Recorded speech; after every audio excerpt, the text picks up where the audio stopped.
semble annoncer un jour calme et serein.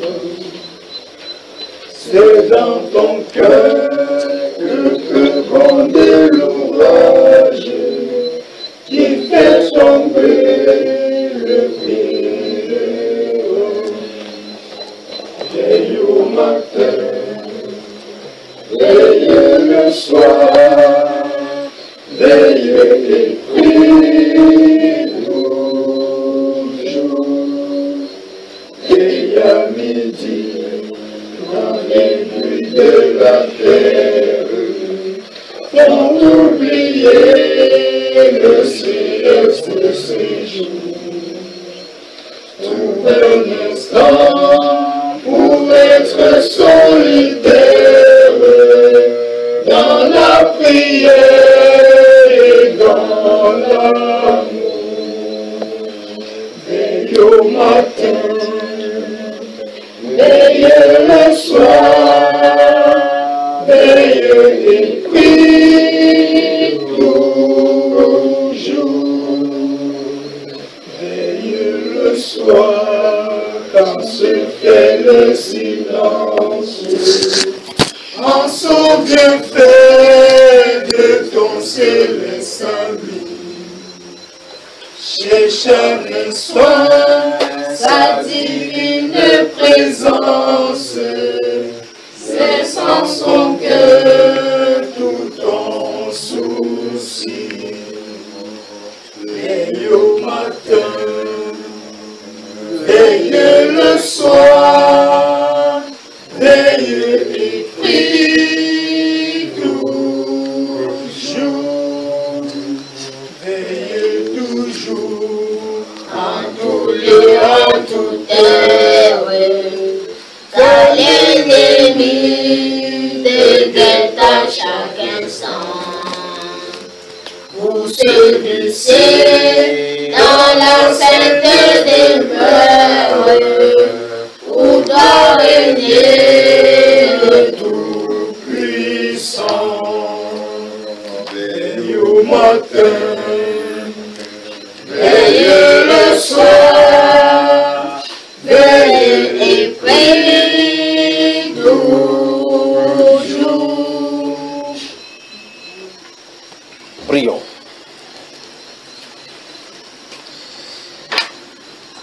Seigneur, alors que les sombres nuages se réunissent, Père, pour faire pleuvoir du charbon de feu, nous prions au Dieu de gloire que tu aies un regard favorable sur nos vies et que tu daignes pardonner nos iniquités.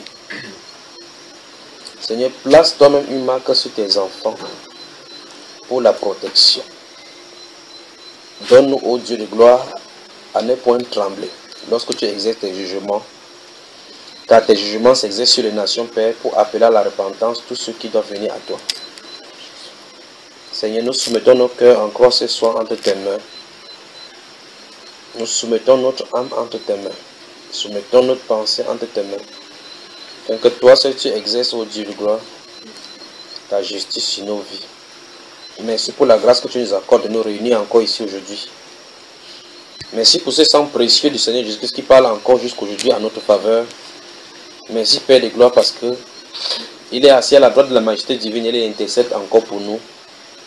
Afin que nous devenions, ô Dieu de gloire, Seigneur Dieu de gloire, des sacrifices de bonne odeur pour toi. Donne-nous de vivre une vie conséquente par rapport à ce que notre Seigneur Jésus-Christ a fait. Que ton nom soit élevé dans les cœurs au nom du Seigneur Jésus-Christ de Nazareth. Je prie pour chacune de nous familles ici, chacune de nos familles. Je prie Dieu de gloire pour nos frères et sœurs qui ne sont pas là aujourd'hui. Pour tous ceux qui passent par des difficultés. Pour tous ceux d'ici, ô Dieu de gloire, qui se voient dans les feux des épreuves chaque jour. Je prie, Père, que tu aies un regard favorable et que tu étendes ta main de grâce dans leur vie. Je prie au Seigneur Dieu de gloire que tu pourvoies à tous leurs besoins, comme tu le fais toujours. Ils dorment sous ta grâce, ils se réveillent sous ta grâce et tu les conduis sous ta grâce. Seigneur, nous nous remettons entre tes mains. Donne à tous ceux dont le genou fléchissait de part et d'autre d'être droit et marcher sur le chemin merveilleux de notre Seigneur Jésus-Christ.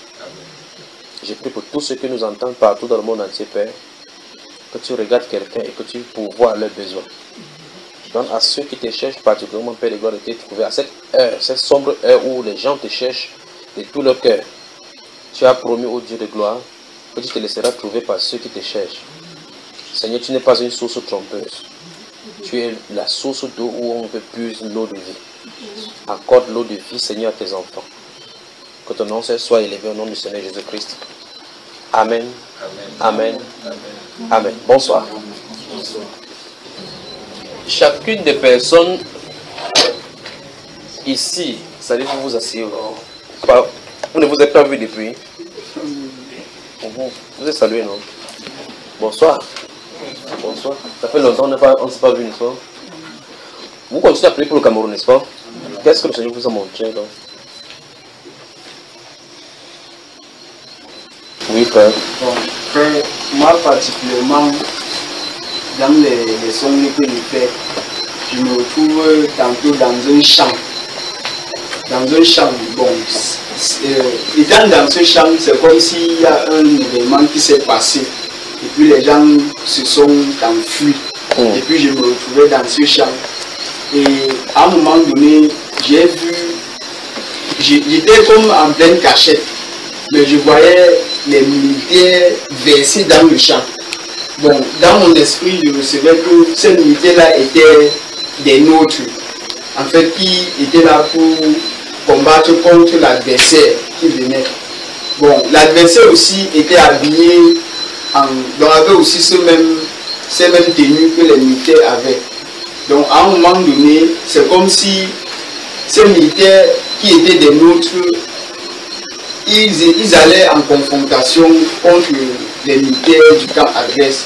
De telle sorte que, bon, c'est comme s'il y avait une certaine confusion.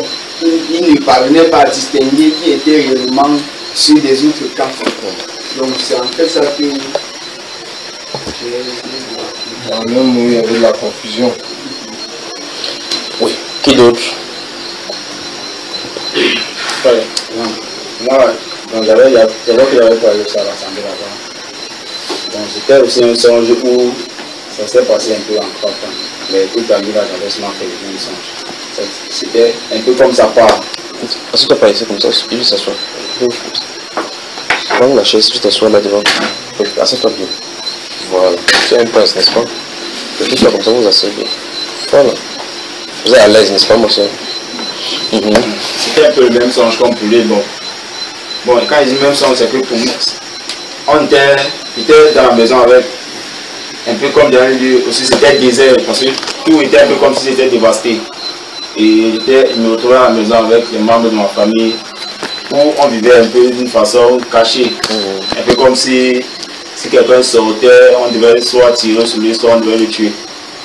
Et là, comme ça, j'essayais de faire comprendre aux membres de la famille que ne sortez pas. Si vous sortez, il y a des soldats, parce que là, on parlait de Boko Haram, c'était le monde qui n'a pas caché, c'était Boko Haram. Et il y avait comme ça les soldats de Boko Haram qui entraient dans chaque maison pour essayer de tromper les personnes et les amener dehors pour les tuer. Bon, comme ça, il y a un membre de Boko Haram. Bon, c'est pas c'était de Boko Haram, mais quand il est arrivé, j'entendais les voix qui disaient que c'est un Boko Haram. Je ne sais pas comment ça se passait, mais il était là et je voyais comment il essayait de convaincre la famille. Ils sont sortis.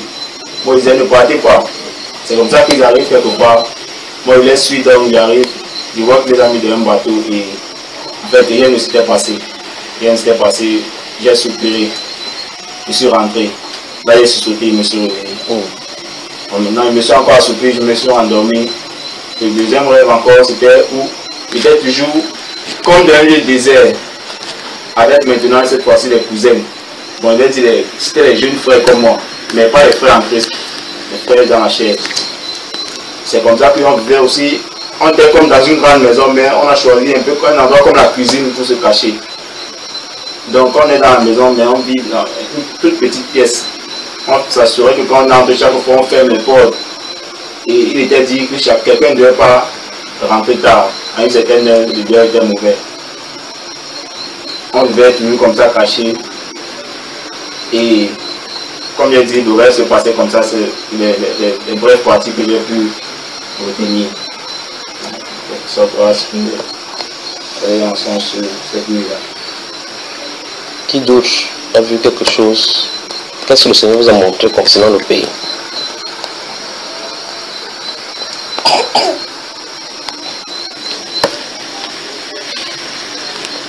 Vous priez, vous intercédez. Tout le monde vous priez. Qu'est-ce que le Seigneur vous a montré? J'ai fait des songes. Est-ce qu'il va parler à haute voix? J'ai fait des songes, mais je ne sais pas si c'est des côtés du pays, par rapport au pays. Ça concerne, je ne sais pas si ça concerne le pays. Oui, je ne sais pas, mais c'est plutôt, je suis en train de voir la dignité des gens. Et c'est ça, alors, ça me dérange. Et dans ces songes même, on me pousse, c'est comme si peut-être on est en train de me bloquer, de me pousser à faire l'amour avec quelqu'un d'autre. Donc pendant qu'il y a la guerre au pays, toi tu fais ça par l'amour. Donc lui fait l'amour seulement pendant qu'il y a la guerre. Dans les jours aussi qui restent pour le Cameroun, pour prier encore davantage. Prier encore davantage. Pendant que le frère William raconte ce qu'il a vu là, ça me surprend. Le président est venu pour le pont de Vori, quelque chose là, pour inaugurer quelque chose là. En quelle année? Oui, il était en bordure de la mer. 2013 ans, ça fait 3 ans, ça dit que ça me... Non, ce n'est pas celui-là. Il était à la Boya pour quelque chose de cinquantenaire. C'est ça? Quelque chose de cinquantenaire. En ce moment-là, j'ai eu un songe où je voyais les militaires dans la brousse avec un autre militaire, il s'habille de la même façon. J'avais dit, dans un enseignement en cette année-là, il dit, comment se fait-il que quelqu'un qui porte la même tenue, il combat son frère? Et il dit que ça se passe, j'ai vu, il y a la verdure dans la base, c'est dans le champ que ça se passe. Donc c'est pour ça que ça me faisait rappeler cela. Et dans un autre message, j'ai parlé de, il y a une nouvelle. Une nouvelle. Pas vrai? Il dit, il y a une nouvelle qu'on a en d'attendre. Ça c'est une nouvelle qui va couper le souffle. D'autres personnes ne vont pas en revenir. D'autres personnes vont tomber tout simplement. Oui, frère. Ouais, j'ai oublié un autre songe là. C'était tout comme ça. Bon, en fait, quand j'ai rêvé... Priez pour le Cameroun, même si vous êtes priez pour votre pays. Priez pour votre pays. Oui. La scène qui s'est passée m'a fait sursauter une fois. Parce que dans le songe, les gens criaient. Donc il y a des voix qui criaient que le président arrivait dans le littoral. Et suite à son arrivée, il y a eu des accidents par-ci par-là. Au point où les gens criaient. Dans la foule, j'entendais la voix certaines voix qui disaient que tous ces meurtres-ci là, c'est à cause du fait que le président s'est déplacé. Et c'est comme ça que les gens sont en train d'être sacrifiés. Bon, quand j'ai écouté ça, j'ai sursauté. Donc ce même jour-là, je me suis levé pour prier et pour implorer davantage la miséricorde du Seigneur par rapport à la mission. Ouvrons Ézéchiel chapitre 9. Ézéchiel, priez pour votre pays.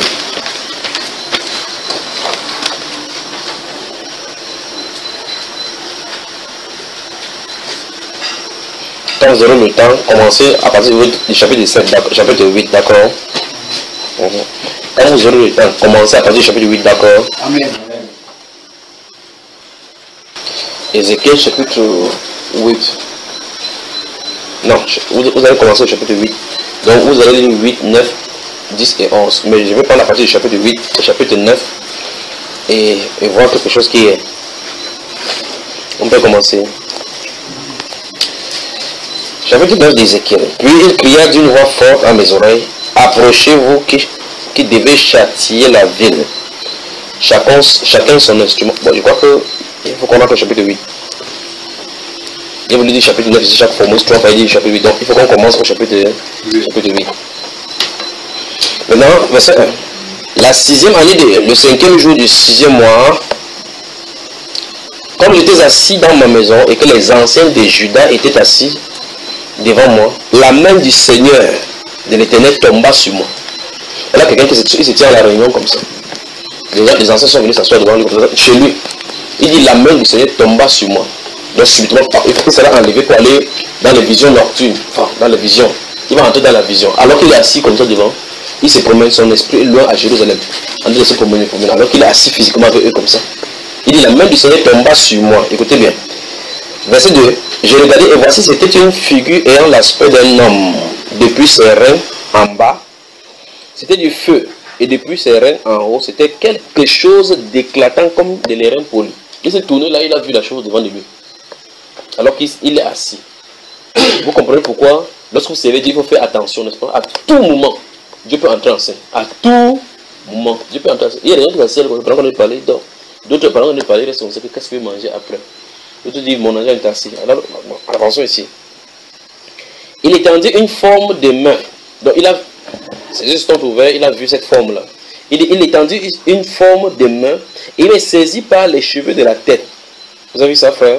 L'esprit m'enleva entre la terre et le ciel et me transportant dans des visions divines à Jérusalem. Vous avez vu cela? Je recommence encore. Verset 1 dit qu'il était à Juda. On l'a transporté dans des visions divines à Jérusalem. Donc, il est assis comme ça. Il a de voir exactement ce qui a de se dérouler. Parler des prophètes. Là, il n'est pas en train de dormir. Il dit que comme il était assis, regardez verset 1. La 6e année, le 5e jour du 6e mois, comme j'étais assis dans ma maison et que les anciens de Juda étaient assis devant moi, donc ils sont comme ça comme vous êtes devant moi. Dieu entre en scène, le transporter. Il dit que c'est ses cheveux, donc même son corps spirituel, les cheveux. Il a attendu qu'il y ait une forme de main, l'a enlevé, l'entrée à Jérusalem. Nous sommes à Douala, c'est comme il t'attrape, il t'envoie à Yaoundé. Alors la question c'est comment il gère ce qui se trouve autour de lui. Ça c'est autre domaine de l'âme. Verset 3. Il étendit une forme de main et me saisit par les cheveux et de la tête. L'esprit m'enleva entre la terre et le ciel. Il me transporta dans des visions divines à Jérusalem. À l'entrée de la porte intérieure du côté du septentrion où était l'idole de la jalousie qui excite la jalousie de l'Éternel. Dieu a transporté, l'a mené vers la porte septentrionale où il dit que là-bas il y a une idole appelée l'idole de la jalousie. Ça excite la jalousie du Seigneur. Et dans Exode 20, il avait dit qu'il est un Dieu jaloux qui punit l'iniquité des pères sur les enfants. Vous voyez ça? Donc, dans ce temple de Jérusalem se trouvait positionné quelque chose dont Dieu en avait en horreur. Mais les gens venaient faire culte là-bas sans se rendre compte qu'il y a un problème entre ça et Dieu. Dans nos villes, dans nos pays originels, dans nos pays normaux, ce sont des monuments pour glorifier l'homme qu'on aime. D'autres sont des monuments aux esprits. Et on inaugure cela de façon officielle en coupant des banderoles pour dire le pays est dedans. Les évêques de ces pays-ci, les évêques catholiques de ces pays sont réunis pour livrer le pays sous le contrôle de la reine du ciel. En disant que le Cameroun est pour la... vous appelez la mère des apôtres, comment ils appellent cette appellation-là? Que la mère de Jésus, c'est comment ils appellent? La mère, ils ont un nom qu'ils appellent. C'est la mère de Dieu, c'est la mère de l'église, reine des apôtres. Les apôtres n'ont pas de reine. C'est la sorcellerie. Ils disent que le Cameroun est entre la main de la reine des apôtres. Ils se réunissent en conclave. Ils portent des soutanes, font certains sacrifices. Ils le font. Je vais vous amener quelque part pour vous montrer pourquoi Dieu doit châtier ce pays-ci. Il dit qu'il a transporté à Jérusalem dans les visions divines au septentrion, à la porte septentrionale, à l'entrée de la porte septentrionale. Il a vu là l'idole de la jalousie qui excite la jalousie de l'Éternel. Suivons le parler. Verset 4. Et voici la gloire du Dieu d'Israël était là, telle que je l'avais vue en vision dans la vallée. Il me dit, fils de l'homme, lève les yeux du côté du septentrion. Je levai les yeux du côté du septentrion et voici, cette idole de la jalousie était au septentrion de la porte de l'autel à l'entrée. Vous entendez ça, frère? Et il me dit, fils de l'homme, vois-tu ce qu'ils font, les grandes abominations que commet ici la maison d'Israël pour que je m'éloigne de mon sanctuaire? Vous avez les choses qui éloignent Dieu, non? L'idolâtrie. Et là maintenant, de façon moderne, on a plutôt ça dans le cœur, là où Dieu est censé habiter, dans le cœur. On aime tellement de choses, vous entendez quelqu'un dire que j'adore la sauce. La sauce est devenue Dieu. Si tu aimes la nana, il dit j'adore la nana. Il adore la nana. Il dit qu'adorer, ça ne veut pas dire adorer. Adorer, ça veut dire adorer. Adorer, c'est le seul mot qui doit être appliqué uniquement en révérence à Dieu. C'est uniquement lui qui doit. C'est lui seul qui a ce mot-là. Donc, si tu dis que ma chérie, je t'adore, c'est que la femme là est ton Dieu.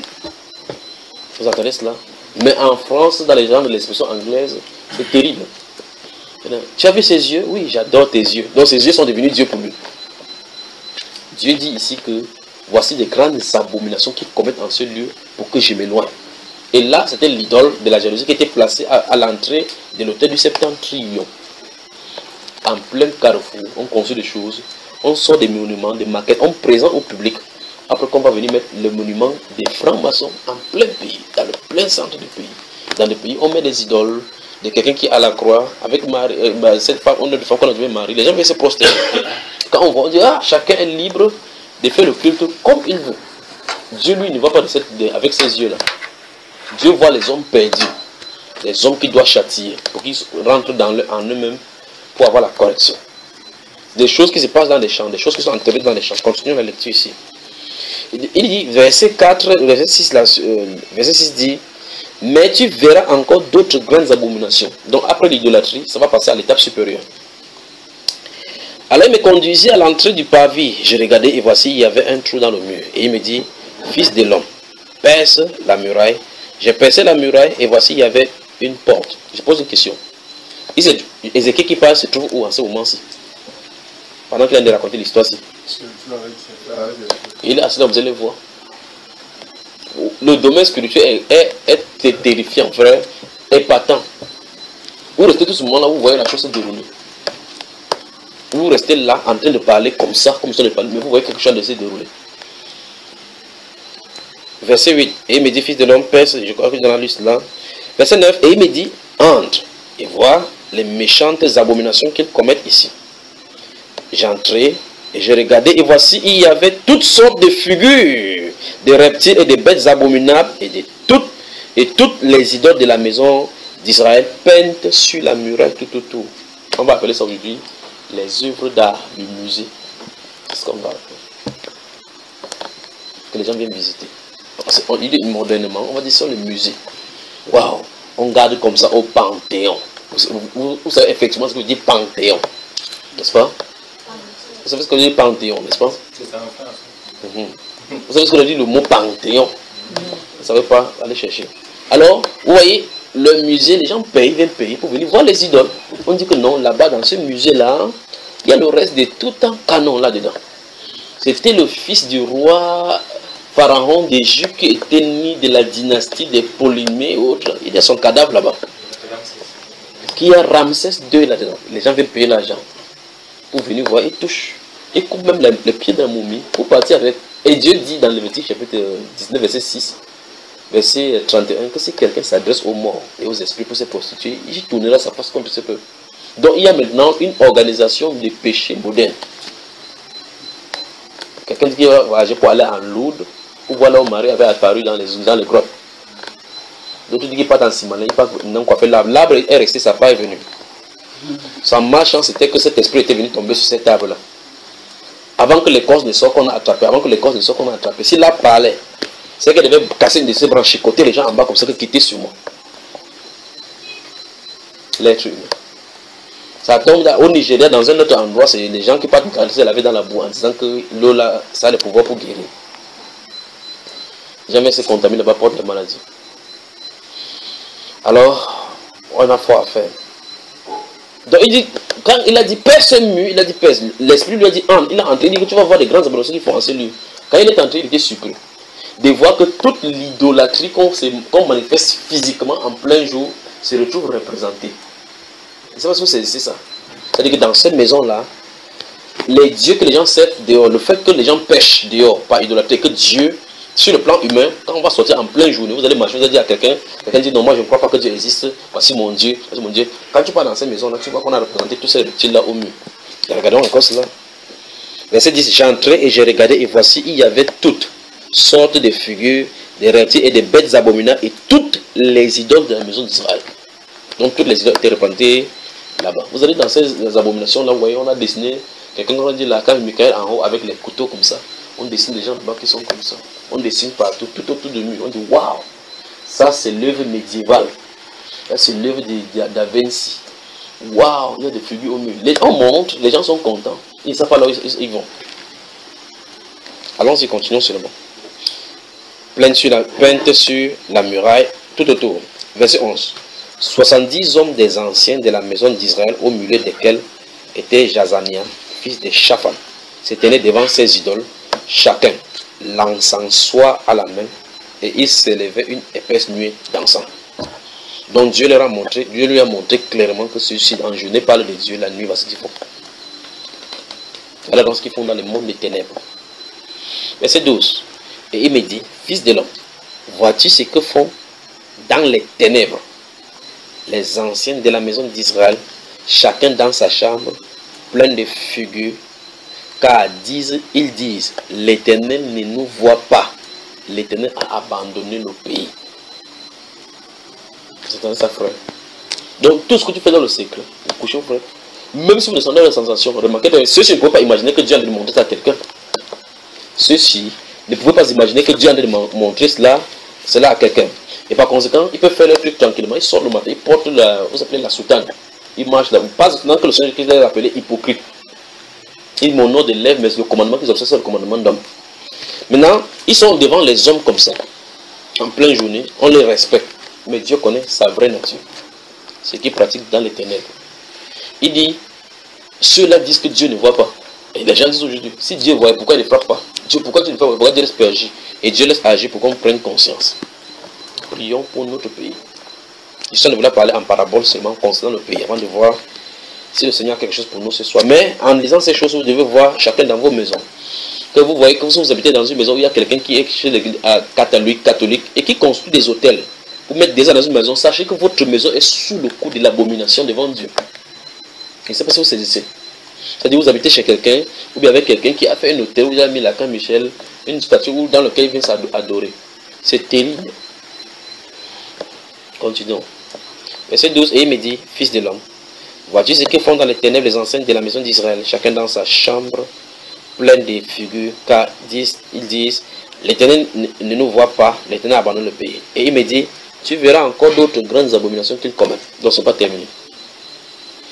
Verset suivant 14. Et il me conduisit à l'entrée de la porte de la maison de l'Éternel. Dans l'entrée de la porte de la maison de qui?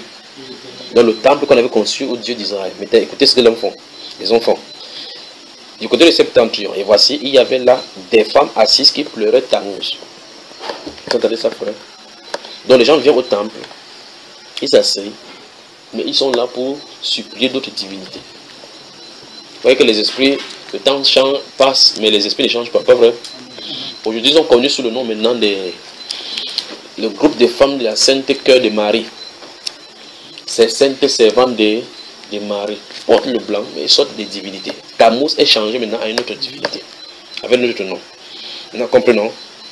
Et il me dit, vois-tu, fils de l'homme, tu verras encore d'autres abominations plus grandes que celle-là. Donc jusque-là, ce n'est pas encore très grand. Et il me conduisit dans le parvis intérieur. Intérieur. Ça, c'est à l'extérieur. Intérieur. Ah, bon, c'est quand même terrible. De la maison de l'Éternel. Et voici, à l'entrée du temple de l'Éternel, entre le portique et l'autel, il y avait environ 25 hommes tournant le dos au temple de l'Éternel et le visage vers l'Orient. Et il s'est prosterné à l'Orient devant le soleil. Et vous regardez littéralement ce qu'il leur avait interdit. Si vous lisez Deutéronome chapitre 4, verset 15 à 19, que lorsque vous serez entrés, faites attention de peur que vous livrez à ces choses-là en vous tournant les regards vers les cieux, vous vous prosternez à la main du ciel et vous voulez voir un culte. Dieu leur avait interdit ça et c'est ce qu'ils ont de faire. Il y a quelqu'un qui a écrit, je ne sais pas où j'ai vu cela, quelqu'un posait des questions à. C'est un être humain qui posait la question à un pasteur que montre-moi où dans le Nouveau Testament où l'homosexualité est interdite. Donc c'est sûr que dans leur assemblée, comme vous savez, on peut balancer n'importe quoi les musulmans font avec les chrétiens, les musulmans là-bas en disant qu'il n'y a aucun verset qui dit que Jésus-Christ est Dieu. En disant que le musulman capte ça, il peut aussi dire qu'il n'y a aucun verset que Jésus-Christ dit qu'il est Dieu parce qu'il a confiance à son imam, que l'imam a dit ça. Donc quand il lui dit cela, il dit à pasteur que montre-moi où c'est interdit. Le pasteur lui-même n'a pas pu montrer où c'est écrit dans le Nouveau Testament que Jésus-Christ condamne l'homosexualité. Donc il veut dire par exemple que dans l'Ancien Testament, Dieu condamne l'homosexualité, entre temps il a changé d'avis. C'est ce qu'il veut dire, pas vrai? Les abominations qui s'est fait. Donc ce que Dieu interdit, c'est ce que les gens font. Regardez ce qui est écrit. Entre le portique et l'autel, 25 hommes tournant le dos au temple, se prosternant à l'Orient pour adorer le soleil. Qu'est-ce qui ne va pas avec l'être humain? adorant quoi? Le soleil. Vous pouvez le voir en plein rue chaque fois maintenant. Il se tourne vers l'Orient. N'importe comment il se tourne vers l'Orient, mais là où le soleil levant. Se prosterne n'importe où. On dit qu'on regarde la direction du Kaaba. Maintenant, continuons ici. Maintenant, verset 17. Et il me dit, vois-tu, fils de l'homme, est-ce trop peu pour la maison de Juda de commettre les abominations qu'ils commettent ici? Faut-il encore qu'ils remplissent le pays de violence et qu'ils ne cessent de m'irriter? Voici, ils approchent le rameau de leur nez. Moi aussi j'agirai avec fureur. Mon œil sera sans pitié et je n'aurai point de miséricorde quand ils crieront à haute voix à mes oreilles. Je ne les écouterai pas. Qui a parlé? Quand Dieu a dit comme ça, et que tu es dans son collimateur, il n'y a pas d'endroit que tu puisses aller te cacher. Parce que c'est derrière lui qui est derrière toi. Tu ne peux pas fuir. Alors dans ce contexte, allons lire le chapitre 9. Puis il cria d'une voix forte à mes oreilles. Approchez-vous. C'est l'esprit qui a crié à Ézéchiel, il entend. Approchez-vous, vous qui devez châtier la ville, chacun son instrument de destruction à la main. Et voici 6 hommes arrivèrent par le chemin de la porte supérieure du côté du septentrion, chacun son instrument de destruction à la main. Il y avait au milieu d'eux un homme vêtu de lin et portant une écritoire à la ceinture. Ils vinrent se placer près de l'autel des reins. La gloire du Dieu d'Israël s'éleva du chérubin sur lequel elle était, et elle se dirigea vers le seuil de la maison, et il appela l'homme vêtu de lin et portant une écritoire à la ceinture. L'Éternel lui dit, passe au milieu de la ville, au milieu de Jérusalem, et fais une marque sur le front des hommes qui soupirent et qui gémissent à cause de toutes les abominations qui s'y commettent. Souligné.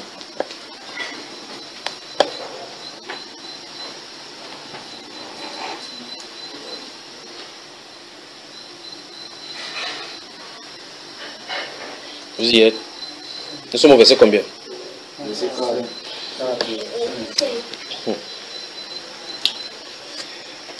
Et à mes oreilles, il dit aux autres, passez après lui dans la ville et frappez, que votre œil soit sans pitié et n'ayez point de miséricorde. Souvenez-vous, on parle comme ça du peuple d'Israël, qui est le peuple de Dieu, qui connaît la lettre. Donc, quand le dernier va venir, il dit, oh, éternel Dieu d'Israël, tu es où? Ils vont dire, éternel Dieu d'Israël, avec leur bouche. Mais c'est le moment des jugements.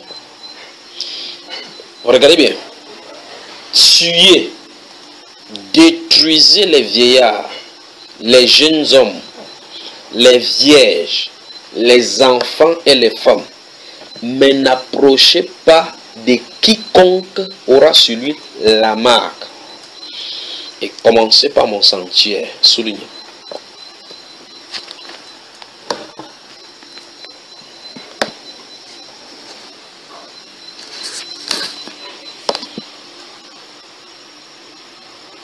Vous comprenez pourquoi il faut servir Dieu avec intégrité?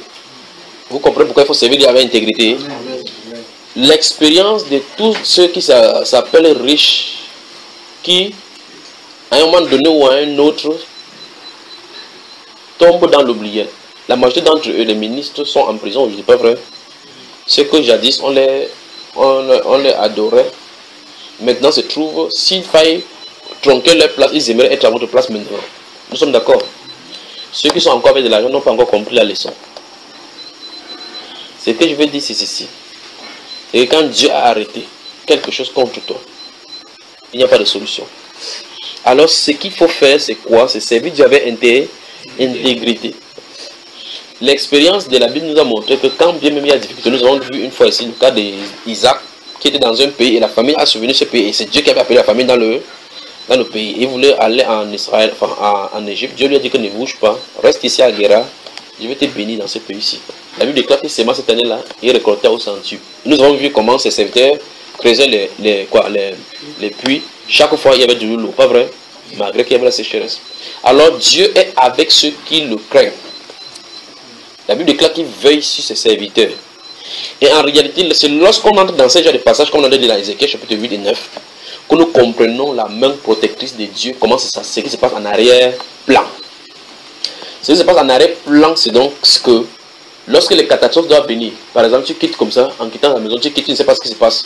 On ne parle de quelqu'un, ne te parle pas directement que tu vas la voiture, que tu pars en venant qu'on a rasé la maison, on a brûlé la maison. On est venu tuer tout le monde, tu viens seulement, tu atterris, tu dis mais j'étais ici, je suis parti. Tu ne sais pas qu'on a été guidé, sans que tu n'entends de voix. Qu'est-ce qui s'est passé dans le spirituel? On a mis les marques sur tous ceux qui n'ont pas été détruits. Et on a dit ici que c'est ceux-là qui soupirent devant Dieu en voyant les abominations qui se commettent. Si quelqu'un se plaisante en disant que oh, c'est leur problème, tu es complice. C'est pour ça que Romains chapitre 1 nous dit là-bas que bien que connaissant que Dieu traite durement ceux qui commettent des choses, non seulement ils le font, mais ils sont complices. J'entends quelqu'un aujourd'hui qui dit qu'il fait son travail, il dit que je suis avocat des lesbiennes. Il veut défendre un lesbien. Donc tu es coupable, on te démontre par les preuves que c'est la loi fondamentale des Nations Unies. Les droits de l'homme dit que chacun est libre de faire de son. Dieu n'a pas dit que tu es libre, parce que personne n'a créé ce corps-là, pas vrai? Donc tu n'es pas libre de détruire ton corps. De la même façon que comme personne n'est libre de détruire la terre. Si Dieu va aller jusqu'à détruire ceux qui détruisent la terre, comme plus fort raison ceux qui vont détruire son corps, lui, qu'il a créé. Et c'est pas ça que vous me saisissez, frère. Alors regardez ce qu'il dit ici, il dit, Dieu donc a donc dit aux 6 hommes qui étaient derrière de passer dans la ville, après que celui-là ait marqué le sceau. Remarquez très bien que la personne qui a marqué le sceau est différente des 2 autres personnes. On a donné sa description. Et les autres ont été décrits comme les hommes parce qu'ils avaient la forme des hommes, mais celui-ci avait une description particulière. Il marque les gens des sceaux. Quand il marque les gens des sceaux, ça veut dire que propriété privée du Dieu très haut. Propriété privée du Dieu très haut. Maintenant je dis, prions pour le pays. Prions pour le pays. Et lorsqu'il dit, je dis, regardez bien ce qui se passe. Il y a l'injustice par-ci, il y a ceci par-là. C'est pour donner l'orientation tout simplement pour que vous sachiez comment prier. On ne peut pas tout simplement que le Seigneur protège notre pays. Il protège de quoi? Parce que si c'est le besoin de jugement, il va frapper. Il est digne de frapper. Notre pays est digne de frapper. Mais souvenez-vous de l'intercession d'Abraham. Dans Genèse au chapitre 18. Quand il a commencé à intercéder, il a dit que peut-être il y a les justes là-dedans. Dieu dit clairement qu'il ne peut pas frapper le pays à cause de ces justes qui est là-bas. Vous voyez cela, n'est-ce pas? Qu'est-ce qu'il a fait dans cette Genèse? Il a épargné celui qu'il a considéré comme juste. Il a fait sortir l'autre au moment. Les gens ils continuent à vivre leur vie comme ils ne vivaient, pas vrai? Le moment est arrivé, le jugement est rentré en scène. Alors les gens sont dans le monde comme ça. Vous qui suivez la télévision, vous voyez les débats politiques où les gens disent n'importe quoi, que ceci. Ils ne savent pas ce qui se passe en arrière-plan. Vous pouvez parler de complicité, si, pour complicité de tel ou tel pays, mais le problème c'est qu'il va utiliser quelqu'un pour frapper quelqu'un. Il va utiliser quelqu'un pour frapper quelqu'un. C'est différent du jugement qui va commencer. Quand le grand jugement va commencer sur la terre où les choses vont sortir, le feu va sortir, juste frapper là, c'est du jugement. Mais maintenant, il utilise l'homme pour frapper l'homme. Je ne sais pas si vous me saisissez. Alors la Bible nous fait comprendre que tous ceux qui sont décédés, Dieu met un marque sur eux pour les épargner.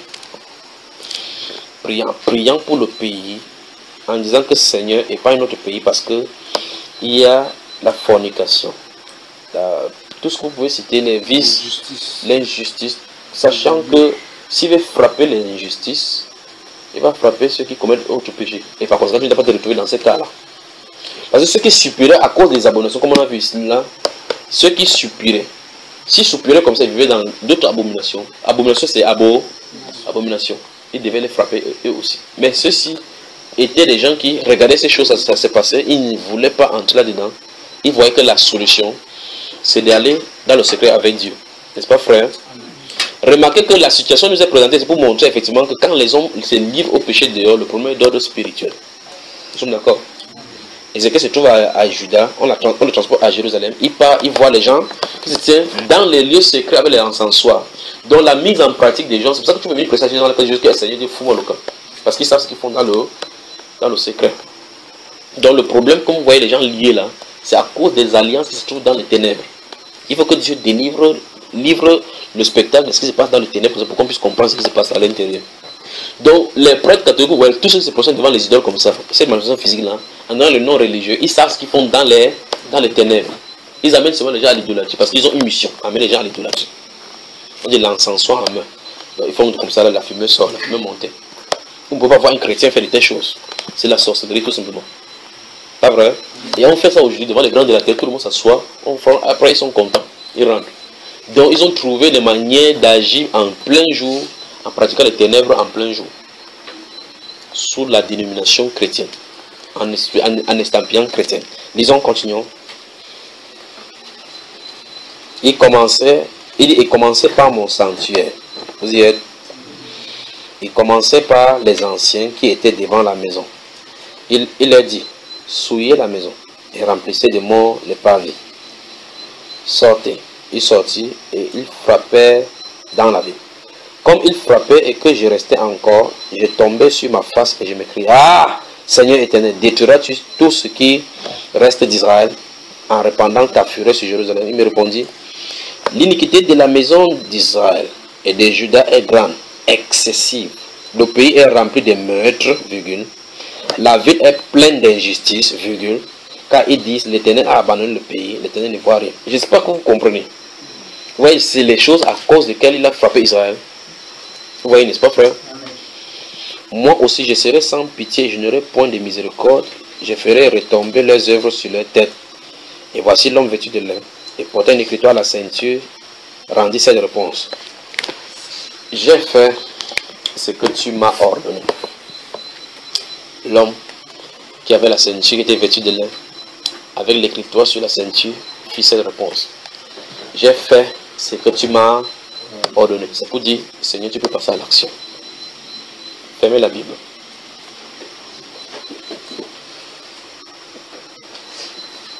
Il faut prier pour le Cameroun. Il faut prier pour le Cameroun. Vous ne priez pas. Le prophète a dit que le bien-être du pays dépend, ton bien-être dépend de celle de ton pays. Si on a dit qu'on bloque là, que état d'urgence dans les provinces sud, sud-ouest, nord-ouest, littoral, que personne ne sort entre 20h et 18h. 20h, 18h, personne ne sortira, y compris toi. Si on bloque le nord-ouest et l'ouest, on dit que les vivres ne viendront pas à Douala.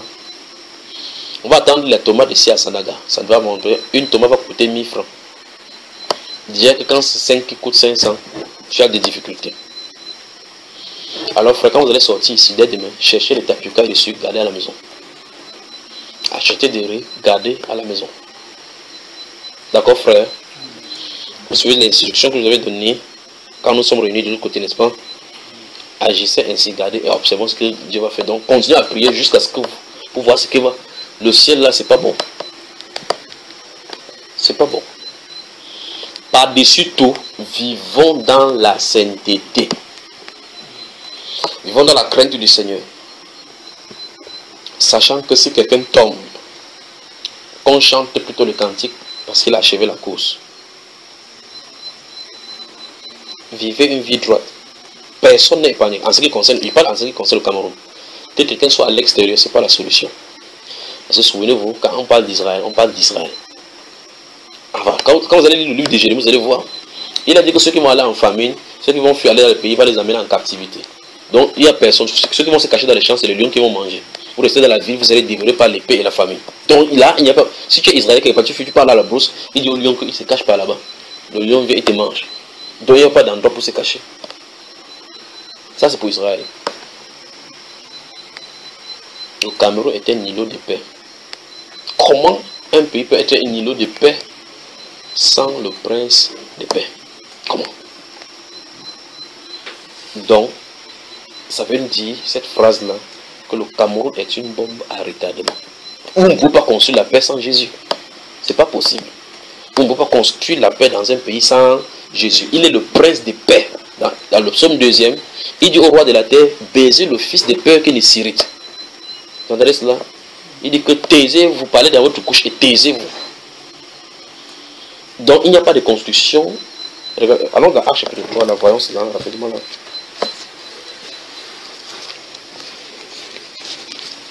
Actes des Apôtres chapitre 3. Prenons chapitre 2 d'abord. Notez les versets 22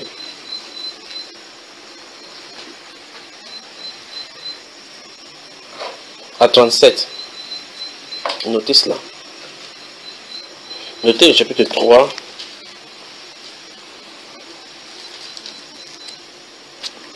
Verset 12. à 23.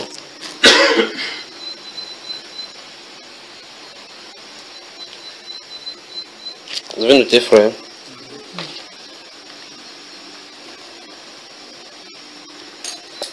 Chapitre 10, noté.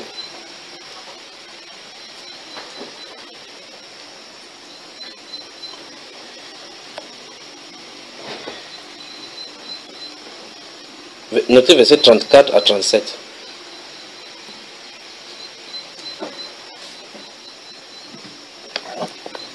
Mais regardez le verset 35 de cela. Regardez. Le chapitre 10 là.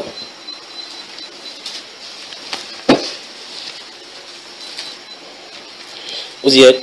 Chapitre 35 dit, chapitre 34 dit, chapitre 10, verset 34 dit, alors Pierre ouvrant la bouche, dit, en vérité, je reconnais que Dieu ne fait point d'acception des personnes, mais qu'en toute nation, écoutez très attentivement, qu'en toute nation, y compris le Cameroun, pas vrai? Celui qui le craint et qui pratique la justice lui est agréable. Il a envoyé la parole aux fils d'Israël en leur annonçant la paix par Jésus-Christ qui est le Seigneur de tous. C'est vrai ça? Vous pouvez lire également ça dans le livre d'Éphésiens chapitre 2. Notez Éphésiens chapitre 2 verset 13. Éphésiens le chapitre 2 verset 13 et suivant. On y va. Regardez verset 13. Mais maintenant, en Jésus-Christ, vous qui étiez jadis éloignés, vous avez été rapprochés par le sang de Christ. Car il est notre paix. Vous avez vu ça, frère? Car il est notre paix.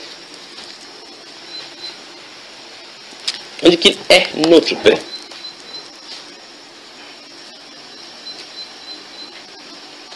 Vous avez vu, frère? Car il est notre paix. Dans Jean chapitre 16, verset 33, parlant à ses disciples, il dit je vous laisse ma paix. Je ne vous la laisse pas comme le monde là. Dans le monde, ce que le monde appelle paix ne peut pas être la paix que Dieu nous parle.